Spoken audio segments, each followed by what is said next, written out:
साहब, इस मरीज को बुखार है, क्या हम इसे आईवी मेडिकेशन कर सकते हैं? कितना है फीवर इसे? 102। 102। हाँ, एक मिसकंसेप्ट है कि जब फीवर ज्यादा हो तो आईवी मेडिकेशन इंजेक्शन नहीं कर सकते। ये बिल्कुल ही मिसकंसेप्ट है। आप आईवी मेडिकेशन कर सकते हैं। आप पैरासीटामोल जो कि बुखार को उतारने की दवाई होती है वो लगा सकते हैं। आप आईवी मेडिकेशन में एंटीबायोटिक भी यूज कर सकते हैं। पैरासीटामोल सिम्टोमेटिक रिलीफ के लिए कर सकते हैं। ये मिसकंसेप्ट है। और बुखार में मरीज कांपने क्यों लग जाता है? उसे सर्दी क्यों लगती रहती है?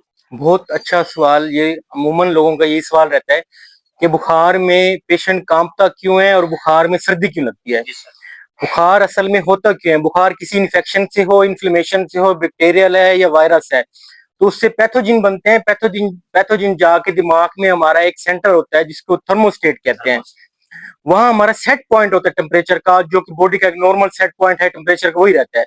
लेकिन पैथोजिन क्या करते हैं, जाके सेट पॉइंट को डिस्टर्ब कर देते हैं, जिसकी वजह से हाइपोथैलेमस में वो सेट पॉइंट सेट होता है। हाइपोथैलेमस में वो सेंटर है। जब वो डिस्टर्ब करता है तो हाइपोथैलेमस को लगता है कि पेशेंट का टेम्परेचर कम हो चुका है, मैं ऐसे काम करूं कि पेशेंट का टेम्परेचर ज्यादा हो, तो फिर वो हाइपोथैलेमस सिग्नल देता है बॉडी को। बॉडी फिर कुछ मैकेनिज्म करते हैं जिसकी वजह से उसको शिवरिंग और ठंडा महसूस होता है। उसमें क्या है, जो उसकी नंबर 1 पे वेजो कंस्ट्रिक्शन होती है, जो आपकी ये वेन नजर आ रही होती है वो फीवर में बिल्कुल नजर नहीं आ रही थी क्योंकि उसकी कंस्ट्रिक्शन हो जाती है। नंबर 2 पे एक हीट को प्रिजर्व करने का मैकेनिज्म है कि मसल कंट्रैक्ट करते हैं, तो जब मसल कंट्रैक्ट करेंगे तो पेशेंट को शिवरिंग होगी, वो हीट प्रिजर्व करने के लिए होती है।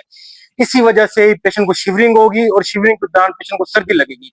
नंबर 3 पे क्या होता है, पेशेंट बॉडी का मैकेनिज्म मेटाबॉलिज्म ज्यादा हो जाता है, वो हीट ज्यादा बनाता है जिसकी वजह से हीट प्रिजर्व होती है। इसी वजह से पैथोजिन के हाइपोथैलेमस पे अमल अटैक से बॉडी का टेम्परेचर ज्यादा हो जाता है, इसी वजह से शिवरिंग और ये सर्दी लगती है। और कोई सवाल? Thank you sir.